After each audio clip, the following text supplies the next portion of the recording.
Okay, I think we'll go ahead and get started if that's okay. Again, good morning, good afternoon. We are joining from a couple of different time zones. So some of you it may be noon and some it may be 11. But my name is Jill Stott. I am the Northeast Regional Coordinator for Tennessee Commission on Children and Youth. My fellow coordinators in East Tennessee, so Southeast and Upper Cumberland and East for Tennessee Commission on Children and Youth. We are very thankful to Mental Health Association of East Tennessee collaborating with us on our Lunch and Learn series through February. So we hope that you will join us not just today, but the next 3 following Tuesdays to learn more information.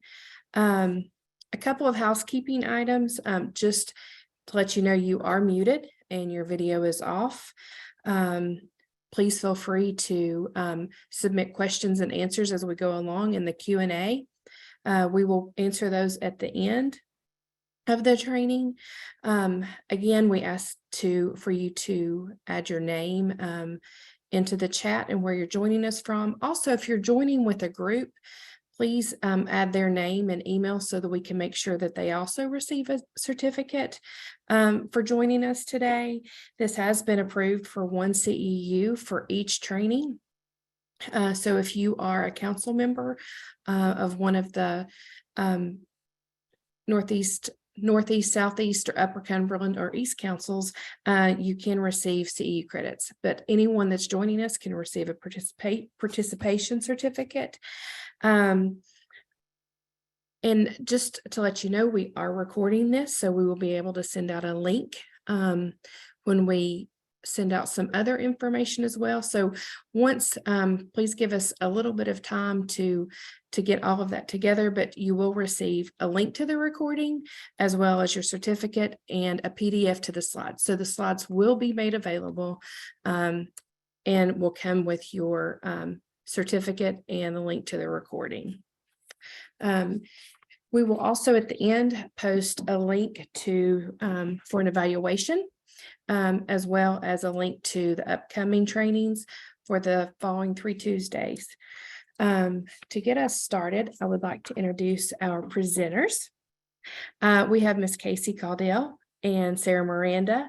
Sarah Miranda is the Southeast Regional Coordinator for Mental Health Association of East Tennessee. Through program coordination, trainings, and collaboration, Sarah works to bring awareness to the importance of early intervention and advocating for the community's needs.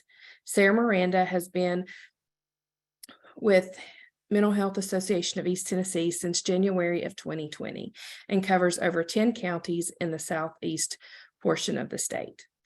Casey Caudill is the Northeast Regional Coordinator for Mental Health Association of East Tennessee. Casey is responsible for the coordination of programs in the upper 8 counties of Northeast Tennessee, including Mental Health 101. Along with degrees of civic innovation and religion, she has years of experience in public speaking and working directly with youth, young adults, and their families. We are so thankful to have both of you with us today, and I'll let you take it away. Thanks so much. Thank you, Jill. Appreciate the introduction. So yes, hello all. My name again is Casey Caudill, and with me today is Sarah Miranda. And like Jill was saying, we are the Northeast and Southeast Regional Coordinators for MHAET. The Mental Health Association, we educate, we advocate for, and serve East Tennessee by supporting mental wellness and recovery with respect and dignity for all. Specifically, Sarah and I are responsible for program development and implementation in our respective areas. So again, for me, that would be the Tri-Cities area, and for Sarah down in Chattanooga. Today, though, we do have the opportunity to speak to folks from all across our regions, and maybe even a few beyond. We're here, though, to talk to you all about mental health and wellness, specifically looking at self-care and coping skills. So without further ado, let's go ahead and get started. You should be seeing my screen at this time. If not, let us know. But by the end of the day today, you should be able to define mental health and some symptoms of, common mental health conditions as well. That's our first objective. We'll also be sharing how to identify some risk and protective factors for mental illnesses. And we hope to practice some self-care and healthy coping skills after discussing the differences between the two of those. The information that we share today is not just for mental health professionals, nor is it only for those in attendance here today who are working or living with someone recently diagnosed with a mental illness. That's because mental health and everyday wellness is something that applies to all of us, to us all. And so what is mental health anyway, right? When Sarah and I go into schools here in Tennessee to talk to middle and high school students about mental health, I often start out just by playing a word association with the kids to break the ice. Starting out by explaining the game, I will say a word and you say the very first thing that pops into your head. So I say things like sky, and they'll respond with airplane, clouds, blue, sun, right? I'll say dog and they might bark at me, or they might say cat, or they'll tell me the name of their dogs at home. Then I'll say physical health, and they'll talk about gym time. They'll tell me what kind of sport they play or how fast they can run a mile. And finally, I say mental health. And they'll yell out all the things that they associate with mental health, from brain to, oh, it's our feelings, our thoughts, to depression and other common mental illnesses. And at that point, that's when I start to explain that, yeah, mental health is something that we all have. It's what we think, it's what we feel, it's what we do, it's our thoughts, our feelings, and our behaviors. So when you've had a stressful day, right, you may decide to take a bubble bath, or you might go for a walk because those things make you feel better. That's mental health. When you lose someone close to you and grieve their loss, that's mental health, right?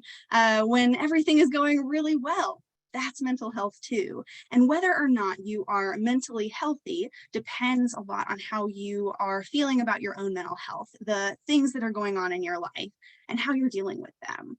And so when I say this, I mean that mental health is very individual, right? It looks different for each person. And this is important to keep in mind. What makes me feel mentally well and healthy may not have the same effect on, say, Sarah, my co-presenter, for example, and vice versa. Her actions and behaviors, they might differ from mine when responding to a stressful situation.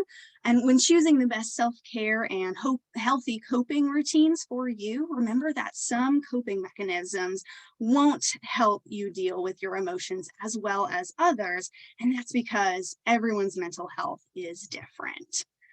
So a great definition of mental health, in my opinion, comes from the World Health Organization, right? They say that someone is mentally healthy when they achieve a state of well-being in which someone realizes their own abilities, can cope with the normal stresses of life, can work productively, and is able to make contributions to their community.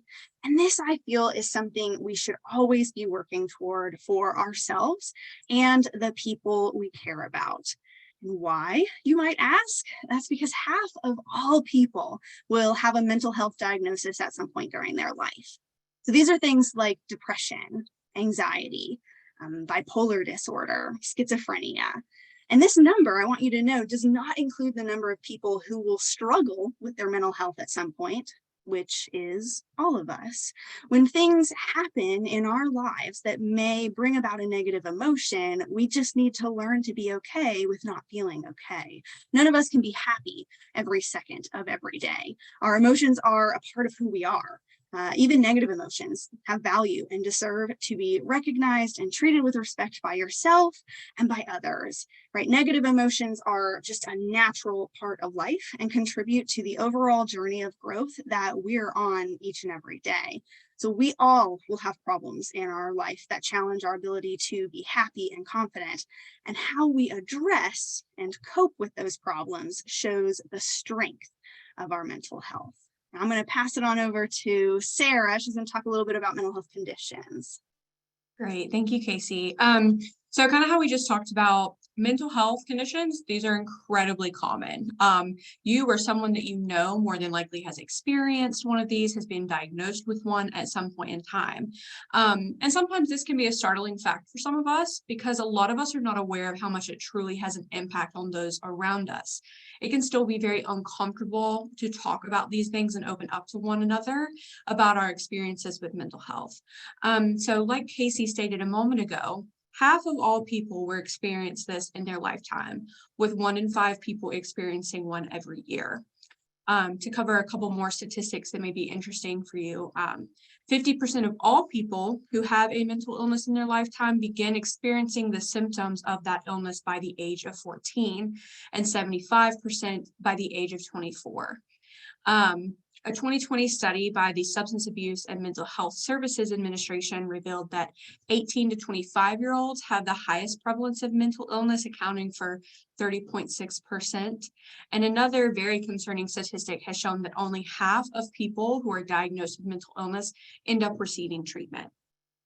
And so while you are likely familiar with some mental health disorders, the most common ones being anxiety disorder and depressive disorder, also known as depression, there are going to be different types of these, right? So with anxiety, there are different things like phobias and panic disorders. And with depression, each type depends on maybe the length and the severity of depression, such as the differences between major depressive disorder or postpartum depression. Some other mental illnesses that you may have heard of could be bipolar disorder, ADHD, eating disorders, OCD, PTSD, and schizophrenia. And so each individual may experience both similarities and differences whenever it comes to what their mental health condition looks like. Many of the signs and symptoms can overlap one another.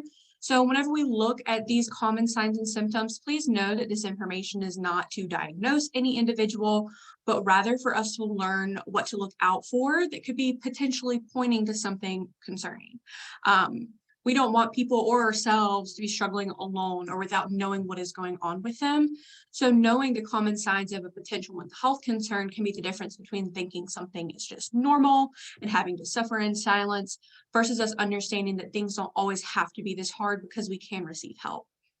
So some common signs to be on the lookout for in yourself and others, especially whenever these are persisting for over a 2-week period, are things like changes in our sleeping or eating habits, frequent or reoccurring nightmares, having mood swings or lashing out, isolation or impulsiveness, as well as feeling overwhelming hopelessness, shame, or guilt, having a higher intensity of emotion, substance abuse, whether this is new or increasing in its frequency, and a loss of interest in things in our life that once we were passionate about or once that we were very interested in. This list that we have here is not all inclusive.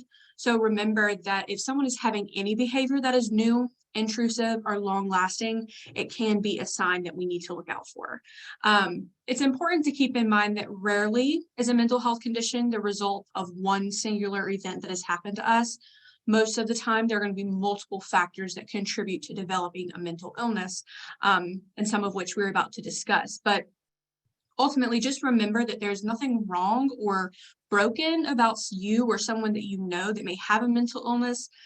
This isn't their fault, it isn't your fault, and it shouldn't be a source of shame for someone to be experiencing these things.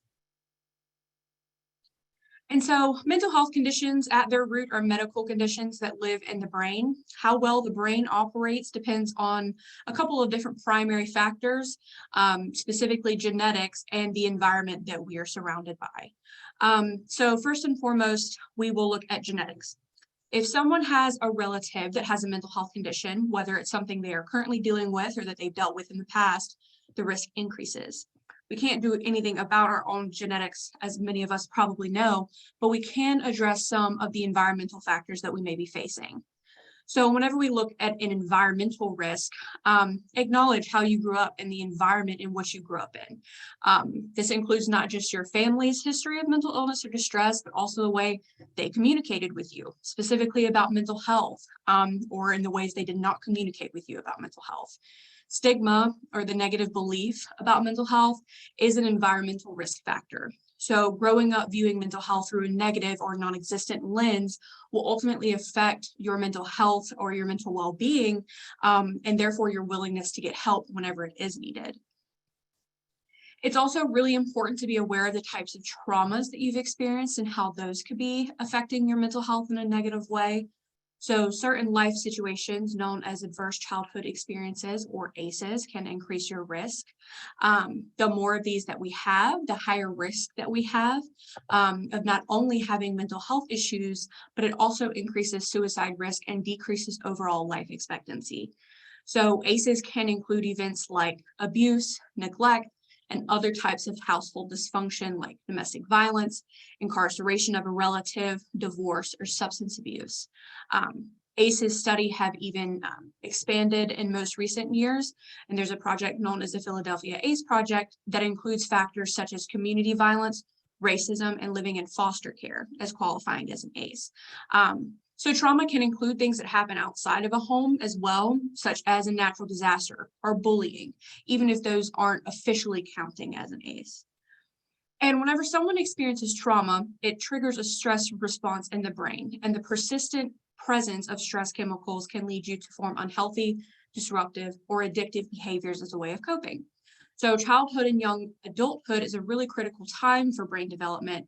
And although the brain is growing, it can be molded during this time. Unhealthy patterns can begin to lay a very rocky foundation for your development. So that's why it's really important to intervene as soon as possible to address the sources of trauma and any unhealthy ways of coping that may start to come up. But it's really important for us to know as well that it's never too late to work on our mental health and improve our coping skills and habits. So sometimes it can be very disheartening looking at some of these risk factors, right? We may wonder if there's anything we can do to protect ourselves. And there are definitely going to be times when we cannot address all of the risk factors, but we can start to build our resilience. This is important because resilience is someone's capability to withstand future stress and catastrophes. So if we're looking at our mental health like a foundation, we have our genetic predisposition and trauma that can put cracks in that foundation. But resilience is basically like adding in extra supports to the foundation. It doesn't fix the cracks that are there, but it does mean that the foundation won't come tumbling down. And so resilience is what protects us despite the negative circumstances that we may have faced. And it's also why two people can come away from a traumatic or a stressful situation feeling in very different ways. So there are a couple of ways that we can help build our resilience. One of them is by having really close and healthy relationships with family and friends. So making sure we're intentionally creating relationships that are open and that are honest. Another is having a positive self-view. So building up our own self-esteem and working on that if we know that it's something that we need to improve. The ability to manage strong feelings and impulses, which sometimes means working on our problem-solving skills and our communication skills and trying to get those as healthy and as good as we can. Feeling in control can be very positive for our resilience. And then lastly, being able to find a positive meaning despite traumatic circumstances. So building up these factors that can increase resilience can make a significant difference in one life, but it's a lot less likely to make a significant difference whenever there's environmental factors that make achieving those difficult. So for an example, if you live in an area where there's not a lot of resources, things like libraries, parks, access to healthy food or affordable housing, or accessible or affordable healthcare. When someone lives in an environment like that, it's really easy to get hopeless, and hopelessness is probably one of the biggest barriers that we see to building resilience. And so many of us have probably ebbed and flowed with our mental health, right? There are going to be times that we feel very strong and very in control, and we're tackling each problem that comes our way. And then there are more than likely times that we have felt we just cannot do it today, right? We are struggling to overcome the challenges that we're facing. And so I really like to look at our mental health like a swimming pool. So for this analogy, think of a pool that's laid out like the one on the slide. We've got a shallow end that kind of slopes down in the middle, and then we've got a really big deep end. And so this is a great way to visualize the mental health spectrum, or the different depths at which we can experience mental wellness, mental distress, and mental illness. The shallow end is going to represent whenever we're doing mentally well. We're not experiencing distress or an above average amount of negative thoughts, emotions, or behaviors. Lots of times whenever we're in the shallow end, this is where we feel very comfortable getting back up quickly if we slip, or we can stand confidently with our heads above the water. The middle slope of the swimming pool is when we may start to experience more of those uneasy or uncomfortable feelings. It's definitely not as easy for us to swim in the middle part of the pool, right? Sometimes our toes may touch in a few areas, just as you may experience some fatigue and others due to not being able to touch. So perhaps you find yourself having to rely on your coping skills to make it through the day, or in this case, you use your pool floaties to stay afloat, right? The middle section of this metaphorical swimming pool can be a mix of good and bad days, and your mental health can move up or down that slope based on the level of stress, fear, anxiety that you may be experiencing on a daily basis. And finally, whenever we're experiencing a mental health crisis, we may find ourselves in the deep end. A lot of times this can feel like you literally are drowning, or that it's impossible to hold your head above the water. Mental illness looks and feels different for everyone, and so there may be different depths to one's deep end. So what could be 6 feet deep for my crisis could be 10 feet deep for yours, and that's totally okay. It's important to remember that we're never stuck in one part of the swimming pool. Just like water ebbs and flows throughout a pool, our mental health will vary day by day. Life can take a turn and we'll find ourselves in the deepest, darkest parts of our pool, but we do know that with patience, time, and good support, a lot of external assistance like therapy or medication, we can metaphorically swim our way back to the manageable parts of the pool. And that brings us just to our, next topic, self-care and coping. So one of the best things that we can do to take care of our mental health and prepare ourselves for the different depths of our metaphorical swimming pools is by practicing self-care every single day. So self-care is what you do each day to take care of yourself, like making sure you're eating well. It could be maintaining, good, healthy hygiene, getting the right amount of sleep each and every night, taking care of your mental health, right? However, even when we are doing all of these things, sometimes situations will still arise when we feel angry, upset, or just overwhelmed. And that is when our coping comes in. So your coping skills are what you turn to when your mental health isn't where you want it to be, or when you're facing those feelings of stress, anxiety, or sadness. One example that I really like to use to help tell the difference between the two is that self-care is making sure that you're getting that 7-8 hours or enough sleep every single night. And coping is when you take a nap halfway through the day because you've just had a really stressful day. Both involve sleep, right? That basic human need. But self-care is proactive while coping is being reactive.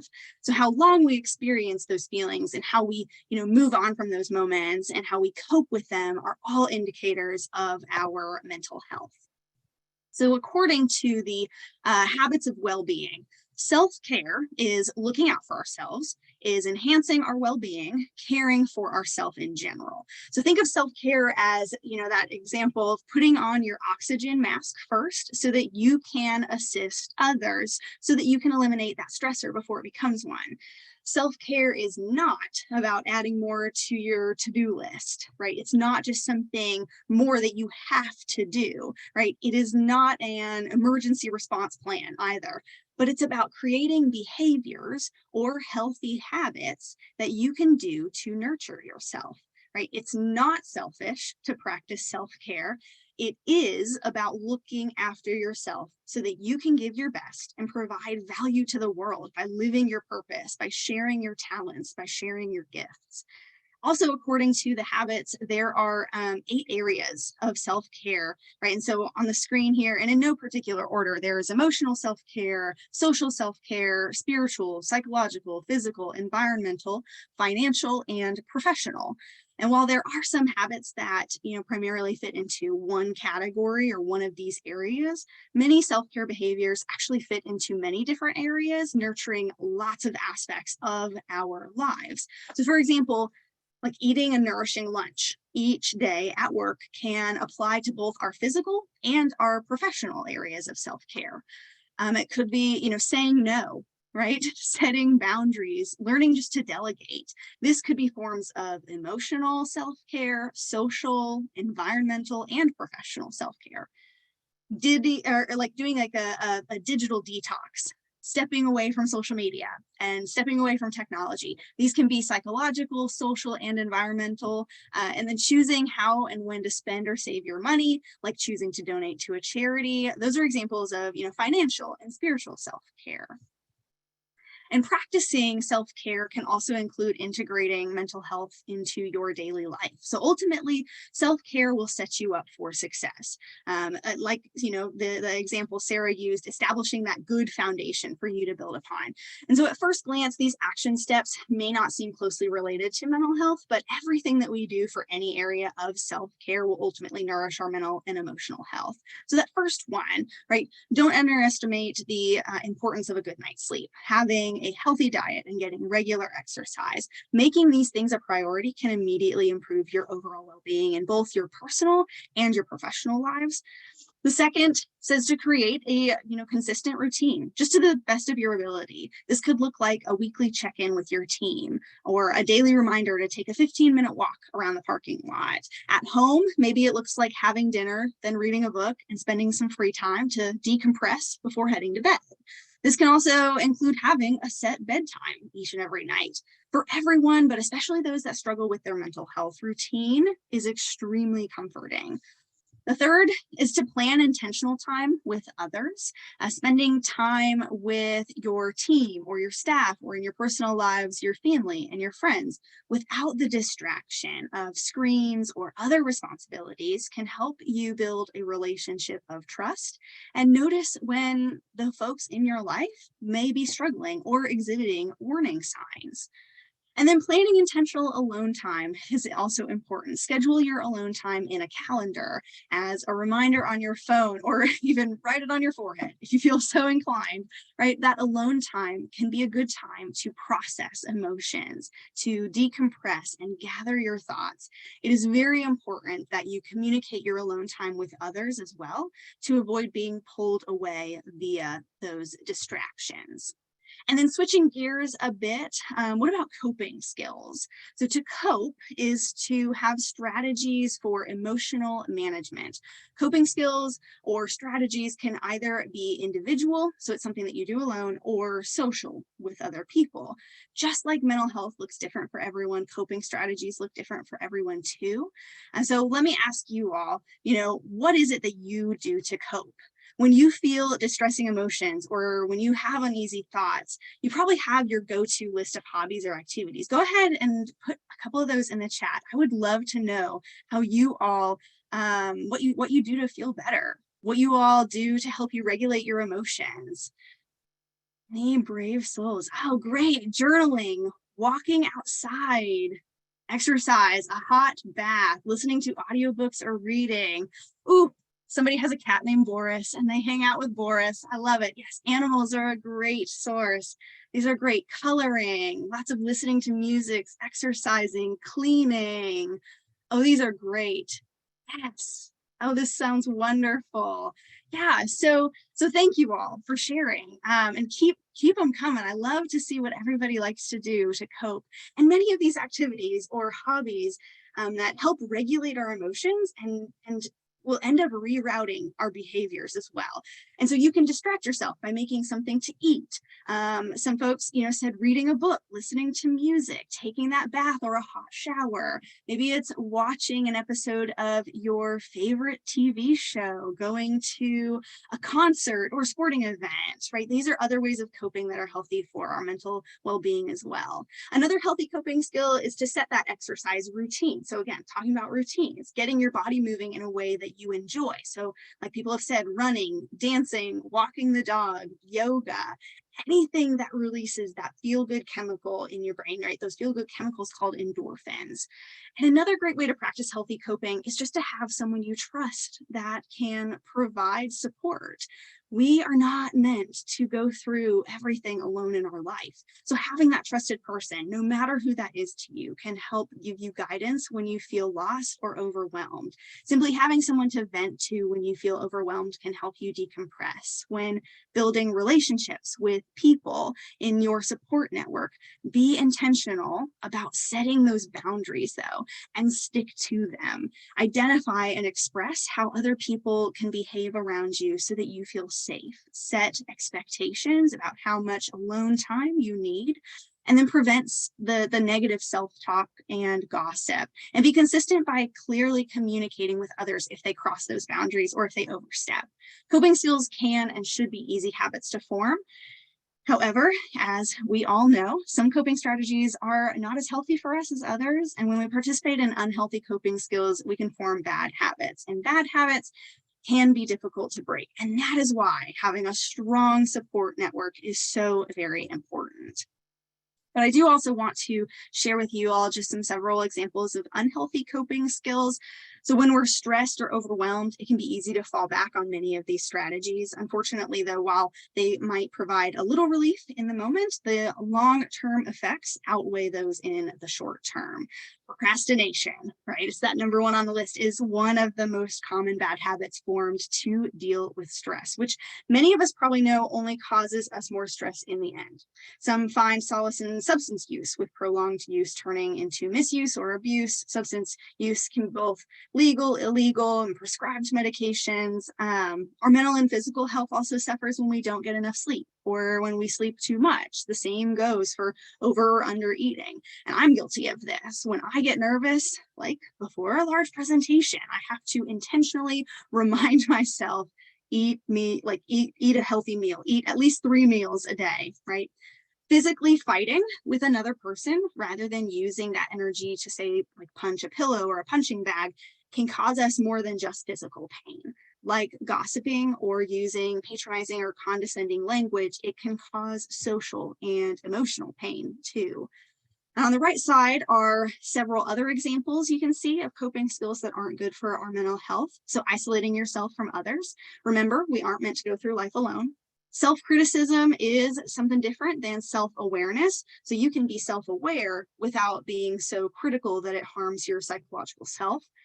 Toxic positivity is a term to describe the overgeneralization of an optimistic and a happy state of being across all situations, often resulting in like denial, minimization, and invalidation of one's emotional experience. So this might look like someone who ignores problems and painful emotions. They might say, just keep smiling. Or somebody who unintentionally or maybe even deliberately dismisses others' hard feelings by saying something like, you'll get over it.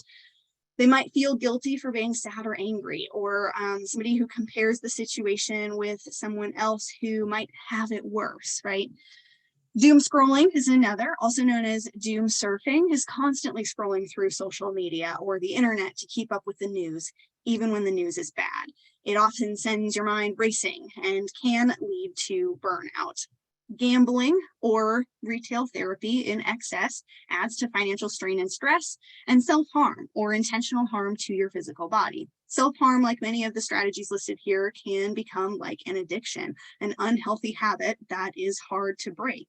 By coping in the same ways over and over again, we form patterns, and the unhealthy ones always seem like the hardest to break. But don't feel discouraged. It is possible to replace these unhealthy strategies with those healthy coping mechanisms, like the ones that we've mentioned before.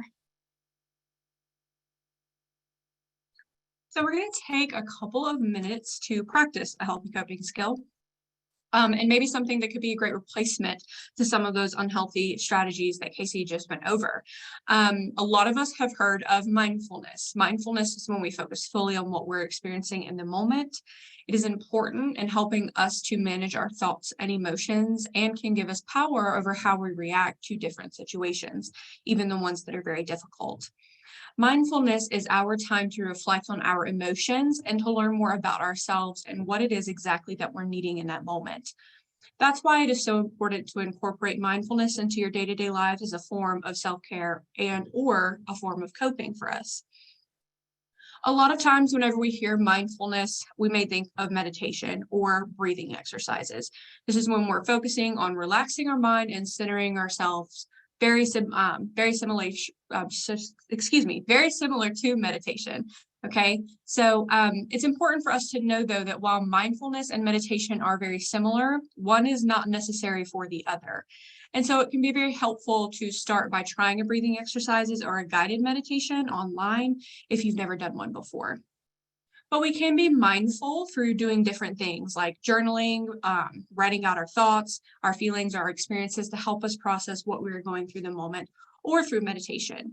But you can also practice mindfulness through some things that we might not even realize it is. So things like brushing our teeth or painting our nails, washing our dishes, petting our dog.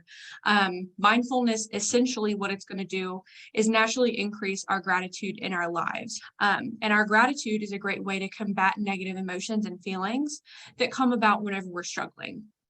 So by being mindful, we're broadening our perspective to our situation, and we're allowing ourselves to experience life with less self-imposed judgment or criticism. And so kind of like I just mentioned, one of the ways we can practice mindfulness intentionally is by looking at practicing gratitude more purposefully.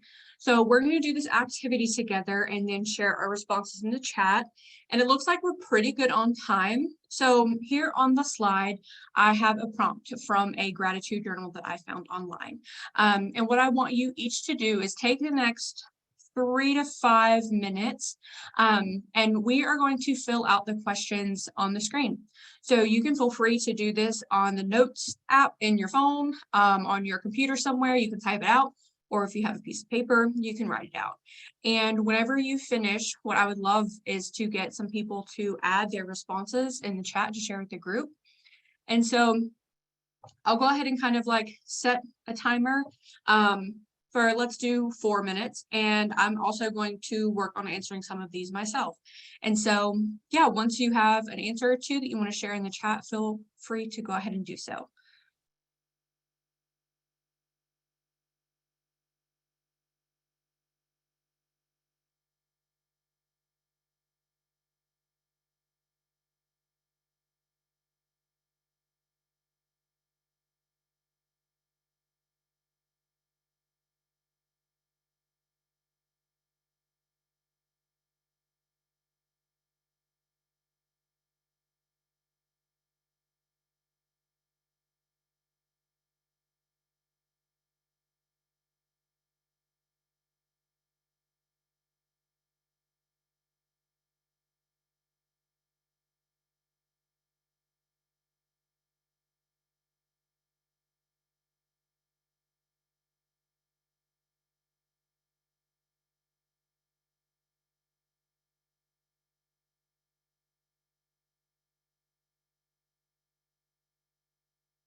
So we're having a lot of really good answers in the chat. So I just wanted to read a couple of them while everyone else is finishing up that I thought were really awesome. Someone had put feeling accomplished about making their bed, something simple.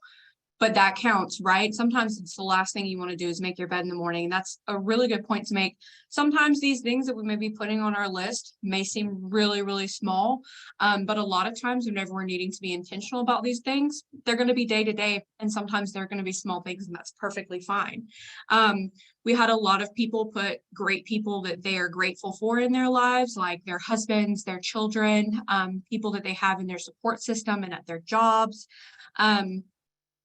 And so, and things that they're looking forward to, like Super Bowl party this weekend, right?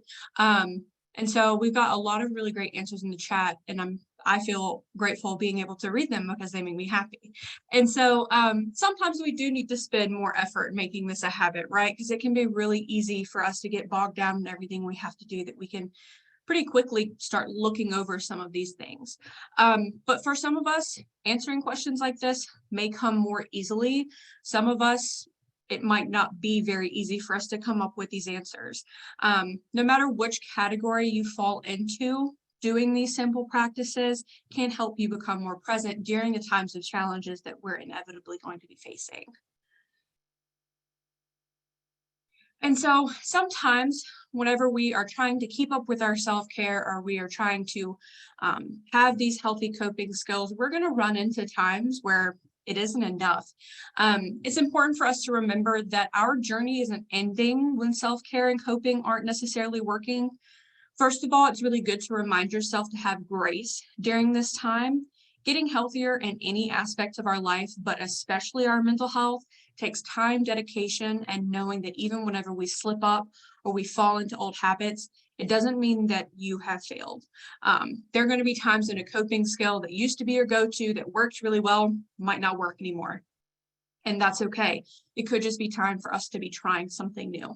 But sometimes we need a little extra support from external resources. Sometimes this is therapy, sometimes this is medication, or a combination of the two.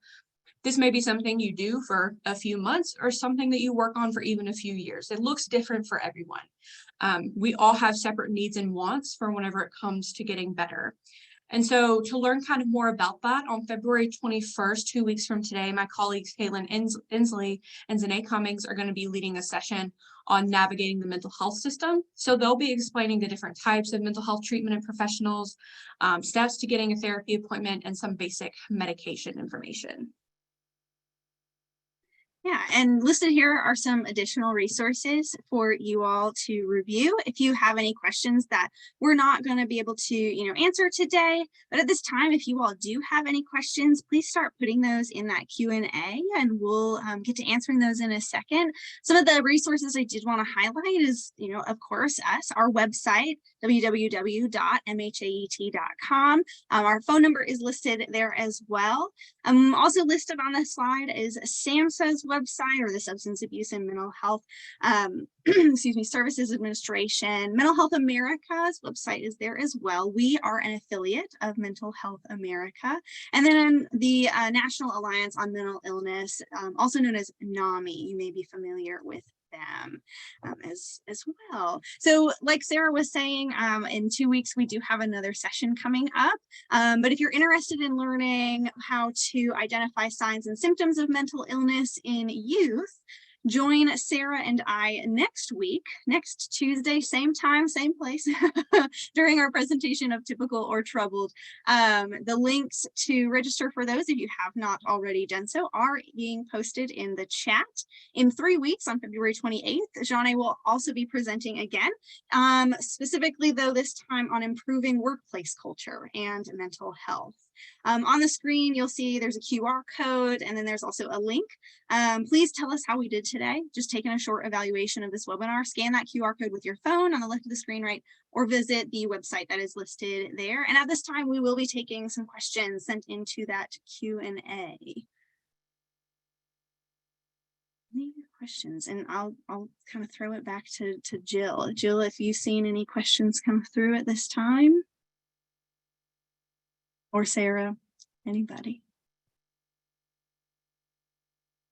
I'm going to come off mute. I'm dropping the survey in the chat as well. So a lot of thank yous. And then when we send out the certificates and the recording. Is there, I guess, additional resources? If there's any additional resources to send out, we can add those to it. Yes, and just a reminder, we will be sending out a PDF of the slides, a link to the recording, as well as your certificate. Give us a little bit of turnaround time to do that. And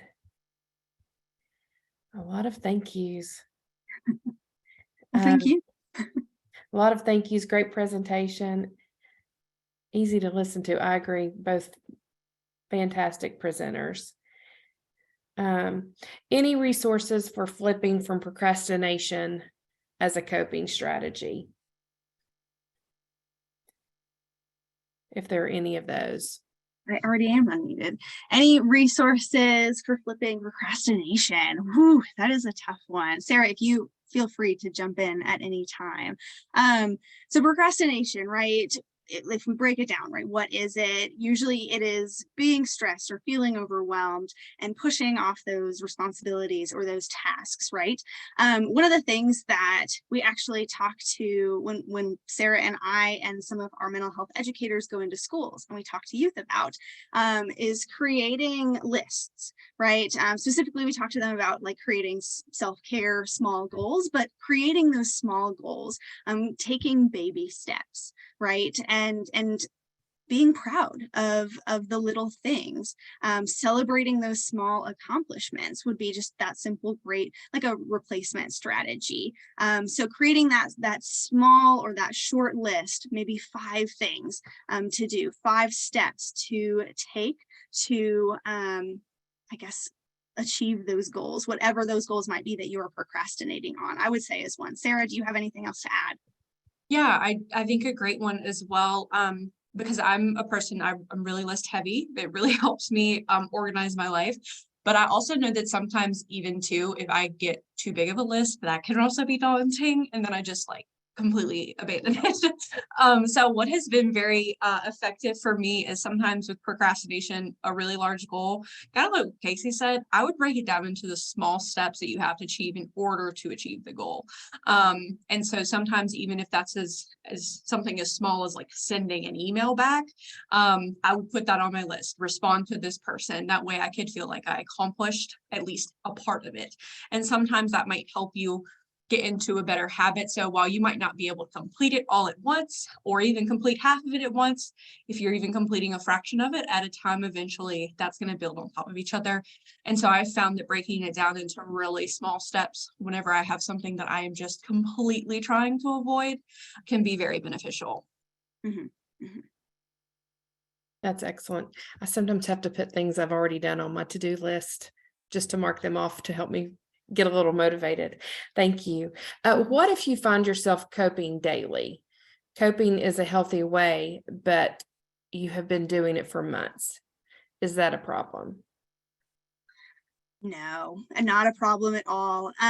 So finding what works for each of us, what works best for each of us, it can first and foremost be just a really frustrating and kind of that like long process.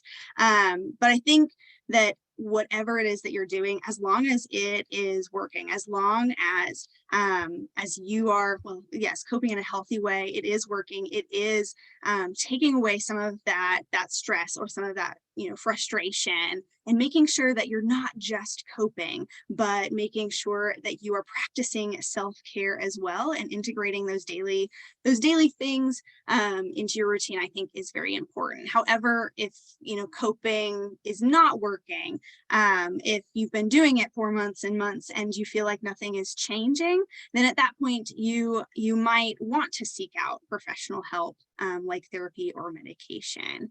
And I see our colleague Caitlin would like to jump on real quick and answer the question. Caitlin, if you're ready, I'm gonna let you unmute yourself and jump on and have a little say in this. I don't know what showed you I wanted to jump on, but I'm actually good. I think you did a great job answering it, and I wouldn't have anything else to add. Yeah, Sarah, did you have anything to add then either? Sure. I think that one important thing to add too is just to reiterate the difference between self-care and coping, like we covered. We have to make sure that we're doing both because one is proactive, one is reactive. So while say that our way of taking care of ourselves is to make sure that we're exercising, right? You might be someone that exercises every single morning, and in general, it helps you feel better because you're taking care of yourself. You're proactively blowing off steam, right? But say you just have a really hard job or something happened at work and you're recognizing that it's happening at work a lot. Sometimes that's going to require a coping skill that you have to use every single day, especially if you have a stressful job or a coworker you're not getting along with or a certain situation that keeps reoccurring. So as long as what you're using to cope is healthy, like you mentioned, that's just kind of what you're doing to make sure that you're blowing off that steam and not letting it build up. Thank you so much. Another question, tips on unwinding the trauma habit of purposely working under pressure. It's a really good question. I'm trying to think. So I think, go ahead. Nope, you got it. okay, I will just say my one thought and then Casey, you got it. I think that the one thing that I would touch on with that is recognizing the fact that you're doing it on purpose is very beneficial. I think that that kind of is the first step of recognizing that you might want to start making a change. And if that is kind of a response to some trauma, recognizing that that is how you're responding can be a really, really big part of trying to change things was the main thing I was going to say. Casey, what were you going to say? Actually, basically the same thing. Yeah, I was just acknowledging the fact and being aware, right? Practicing that self-awareness. So a lot of what mindfulness is just being self-aware, knowing yourself, knowing what is working and what is not necessarily working. And so that first step, right, is to know. If you're not able to find those replacement strategies, though, by practicing professional self-care or professional coping skills, right, that will be healthy to your mental health and well-being, then there's always that outside support. And that doesn't necessarily mean, I know we've talked about it a little bit here, therapy or medication, but that could just mean, talking to a friend, talking to a coworker, talking to somebody, and making sure that you do have others that are advocating for you as well. I will say, right, you don't have to reach your breaking point in order to seek out that external help. A lot of us, sometimes we think like, oh well, I have to be struggling for this amount of time before I reach out to a therapist or seek treatment in some other form, but that's not the case, right? If you know and you're aware that this is something that you're struggling with, then seek out that help now. Seek out that extra support. It could be, that you've got something else going on. If there are other signs or other symptoms that are co-occurring with this, but I would say ultimately, if there's nothing really that seems to be working, to seek out that extra help once you have become aware of this yourself. I would say that. And I will go back a slide. I saw somebody was asking if we could go back to some of the other resources that we mentioned, and I would say, yeah, I mean, even this, looking into other coping skills or strategies that NAMI or the Mental Health America website might post would also be beneficial. All that I would say, I think. Thank you both. You all have done a fantastic job, and I'm excited for the next 3 sessions. And just a reminder, I have posted the links. If you haven't registered for those links are in the chat. But one more thing, if we could, there aren't any other questions, but just I just want folks to know that how accessible you all are to do trainings. So other trainings that you all might do and just what is offered to our region. Sure, yeah. So we are fairly accessible, I would say. So. Sarah and I both, and Caitlin, who you all heard from briefly, in our respective regions, we can offer trainings kind of like this, presentations, workshops, the works, right? On various topics of mental health. So we do actually have a training for parents. I call it a training. I might be kind of more like a presentation or a workshop type thing. But it's mental health 101 for parents, which is going to be pretty similar actually to next week's training, Typical or Troubled, but not the same. It is a little bit different. We also though have some trainings that are specifically tailored to like parents, or excuse me, not parents, teachers, and other caregivers as well. But we don't just stop there, right? We do offer other trainings, other workshops and such, just kind of like on an as needed basis. And all of our trainings can be offered in person or virtually or done as a hybrid event. But if you were interested in like a teacher in service day training or that parent mental health 101 or anything else, you could just contact us and let us know. They'll get a good taste over February of some of the things you offer. Well, again, thank you all so much for joining us. We hope that we will see you all next Tuesday for Typical or Troubled, Identifying Signs and Symptoms of Mental Illness in Youth. And be on the lookout. Again, give us a little bit of time to gather all the information and get emails out to you in which you will receive a link to the recording, a copy of the slides, as well as your certificate. Thanks again for joining us, and I hope you have a wonderful week.